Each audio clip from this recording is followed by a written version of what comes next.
When I look back at the start of my fitness journey, I'm not sure whether to laugh or cringe. I spent years falling for almost every bad piece of advice floating around on the internet. Things like don't train your arms, you're gonna get bulky. Don't lift heavy, you're going to get bulky. Fasted cardio burns a lot more calories. Intermittent fasting is the ultimate fat loss hack. Oh, and did you know that I even tried vegan keto for a while and completely ruined my gut health? So it's safe to say I was pretty lost. And if you've ever believed any of these myths, you're not alone. Today, I am sharing the biggest mistakes I made at the start of my fitness journey so you can skip the wasted years and start seeing the real results sooner.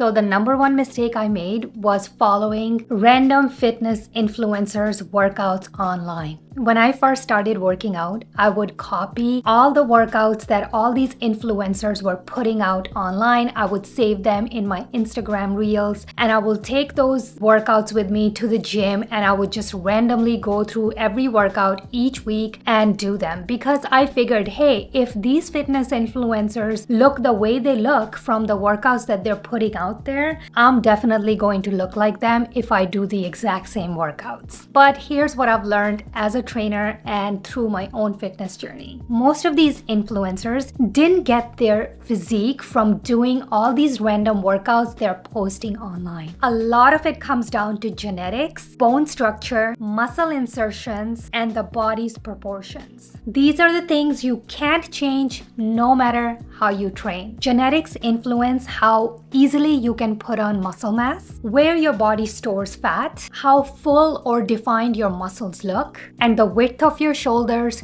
compared to your waist. What these influencers are doing now to maintain their physique is completely different than what they did to build their physique. If you are a beginner and you're copying their advanced moves or their combo moves, unfortunately, it's not going to get you very far and you're not going to see results that you want. Instead of simply copying their workouts, learn the basics and learn the fundamentals. You can just use Google to understand what each muscle group does, why you're doing the movement, and how it can fit into your balanced program. The more you understand the why behind it, instead of just copying and doing the workouts, the easier it gets to create a plan that works for your body. The second mistake I made was just going through the motions. When I first started lifting back in 2019, my main focus at that time was simply hitting a rep target. Come on, if the program said do 12 reps, guess what? I'm gonna crank up those 12 reps. Unfortunately, as I learned through the years,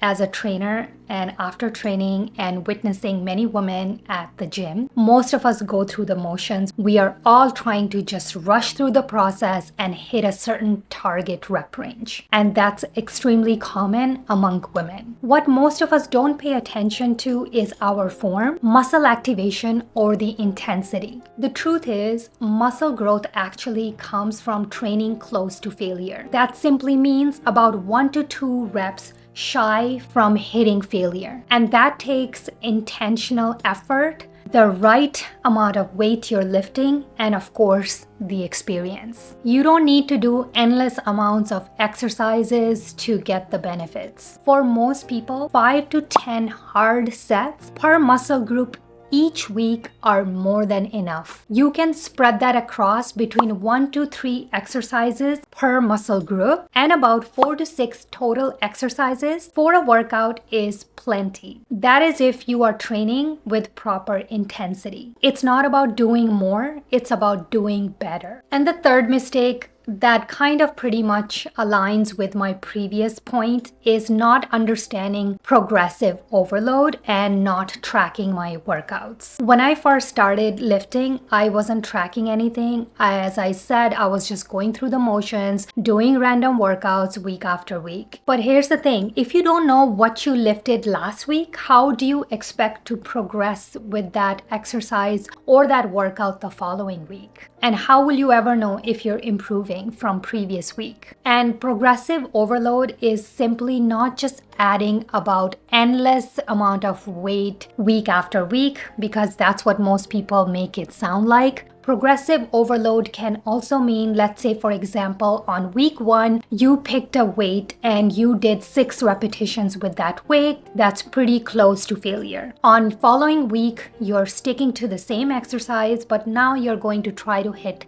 7 reps. And week 3, now you're going to hit 8 reps with the same weight. As you get older, you can't just keep on endlessly adding weight on the bar week to week. It's going to be really hard to maintain a proper form with heavy weight. I see this all the time where people are just ego lifting at the gym and their form is just complete garbage. You want to train smart as you get older to prevent injuries, because guess what? As we get older, our joints and tendons need a little bit extra love and care, and you can't just keep on progressively overloading by adding more weight on the bar. So progressive overload isn't just about adding more weight. It's about improving your form. It's about improving your execution of the exercise. It's about your range of motion. If you could only go down at a 90-degree angle when you're doing a squat on week 1, but on week 4 now you can go even way deeper than 90 degrees, that's an improvement. So that is a progressive overload. Small, consistent effort and changes over time in span of months and years really add up. I have been doing shoulder presses with 35 pounds dumbbell for almost a year now.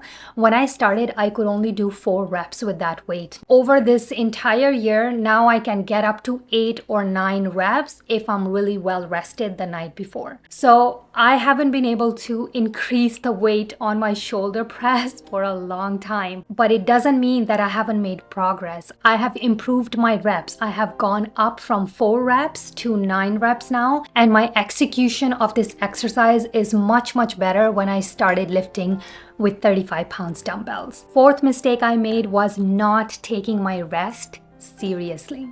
Rest is a crucial part of recovery, especially over the age of 40. And rest can happen in 3 ways. Number 1, sleep is critical. Unfortunately, if you are only getting 3 to 4 hours of sleep every night, you can just forget about making progress on your fitness journey. Most people need about 7 to 9 hours of restful sleep each night. Sleep is when magic happens. Sleep is when our muscle repair and grow, not when we're lifting weights. So sleep is an essential part of recovery. Number 2 is rest days. Rest days can be an active recovery rest days. This day you can add mobility routine. You can go for a walk, you can go on a hike, or you can go on a bike ride. These are your active recovery days. You're not lifting weights, but you're staying active outside of the gym. These active days are critical for our joint and tendons health, especially over the age of 40. Number 3, taking rest between your sets. If your goal is hypertrophy, which is muscle growth, you need to add at least 2 to 4 minutes of rest in between your each set. Because when you take about 3 to 4 minutes of rest, you're fully recovered from that set, and now you can go in with the same intensity on your second set. If you don't take enough rest in between your sets and you're jumping from one exercise to another, your performance in your second or any consecutive sets is going to suffer, and you're not going to be able to put in that same amount of effort that you need in order to build muscle. So when I first started, I wasn't taking any rest. I was turning all my strength training sessions into a cardio, and I thought if I just jump from one exercise to another,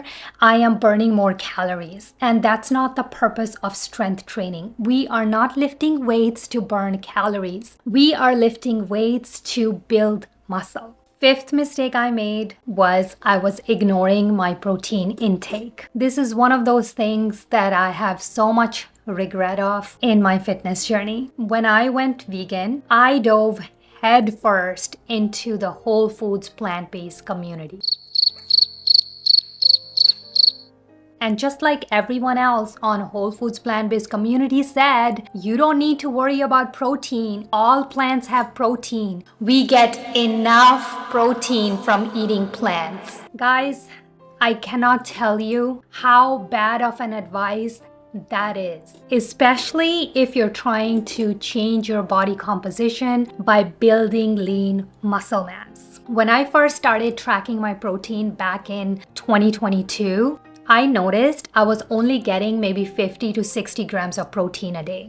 By doing that, my progress completely stalled. I was weak, I was frail, I wasn't recovering, and I wasn't building any muscle mass or getting stronger. I was putting in so much effort into my workouts and I had no results for almost 6 to 7 months. I wasted so much of my time just blindly believing Whole Foods plant-based community people saying that we don't need protein. You have no idea how frustrated I get when I see this type of information being shared online. This type of BS information is not true, especially if you are trying to age gracefully and you want to build lean muscle mass. Protein is a building blocks for your muscle. You need protein. You can't ignore it. And no, you're not going to get enough protein by just eating nuts and seeds and beans and lentils. As we age, muscle protein synthesis, that's how your body builds muscle, naturally declines. That means when you get older, you need a lot more protein to get the same effect as someone who is younger than you. If someone is telling you on a vegan diet that you don't need to worry about protein and they don't look strong, they don't look like they work out or have any muscle tone, please stop listening to these people. If you don't believe me, please go ahead listen to Simon Hill and Dr. Stacy Sims on YouTube. They both will tell you that adequate protein intake is non-negotiable, especially over the age of 40. Sixth mistake I made was, for the longest time, I was chasing skinny. Those of us that are born in 70s or 80s, we were taught to chase the skinniest versions of ourselves. All of us were cardio bunny for a while. Nobody wants to lift weights in this age group because guess what? Lifting weights is going to make you bulky. And that was what I was doing too when I first started. My entire purpose of weight training was to try to shrink myself and weigh as little as possible on the scale. At one point, I was 108 pounds and I'm close to 5'5". I literally had no butt. I lost my entire butt that I already don't have from my genetics. So I worked out, ate less, and sure, I lost weight, but guess what? I lost a ton of muscle mass that I already barely had to begin with. At the end of my weight loss, I was like, where's all my muscle tone? I don't see any. Or there is a little bit, but I would like to have some more. Sadly, those muscle tone and definition didn't exist because I never put in the effort or the work to build the muscle mass. And that's the sad reality. Most women underestimate how much muscle mass we have. Nobody accidentally is going to become bulky. Everything shifted for me when I changed my focus from being skinny to strength. I really started to work out to get stronger. I can't tell you what a joy it brings me when you hit a personal record at the gym by either increasing the weight or by adding more reps. It's the best feeling ever. Those of us who are lifting, they can completely agree with me on this one. Strength is sustainable, it's functional, and it makes you feel amazing at any age. When you chase strength and put on muscle mass, it really improves your confidence and it boosts your health markers. And the last mistake I made was that I wasn't being patient enough. I wanted results fast. But guess what? Building muscle is a slow process. It's much slower than trying to lose fat. And your pace will depend on many factors like genetics, your training quality, how well you recover from your workouts, how well you sleep at night, your stress, and your hormones. There's going to be time when you carry some extra body fat when you're trying to build muscle. If you keep cutting calories every time you felt fluffy or uncomfortable in your own skin, you are just stalling your progress. Muscle growth requires fuel. You should be spending majority of your time eating at maintenance calories, training hard with the intent of building muscle. This isn't a quick fix game. It's a multi-year process. And patience is the difference between staying stuck and finally seeing the body you want. So here's the bottom line and final thoughts. The boring, consistent, and the repetitive basics are what actually bring results. If you are doing everything right but not seeing changes, it might be just that you need to be more patient. 30, 60, or 90-day challenges won't transform you. If you're over 40, your focus should be staying healthy, strong, and independent for long haul. Yes, looks matter, but guess what? In 10 or 20 years from now, looks will fade. What matters most is how well you've taken care of your body so you can age strong, healthy, and medication-free. I want to hear from you guys. What are some of the fitness mistakes you've made on your fitness journey? Please drop them below in the comment section. And if you're a woman over 40 on your body recomposition journey, you don't want to miss this next video here. It's packed with strategies to help you build muscle and burn fat without wasting years on trial and error. So make sure to click it here to watch it next. Thank you so much for watching. Don't forget to leave a like and hit that subscribe button, and I will catch you in the next one. Bye.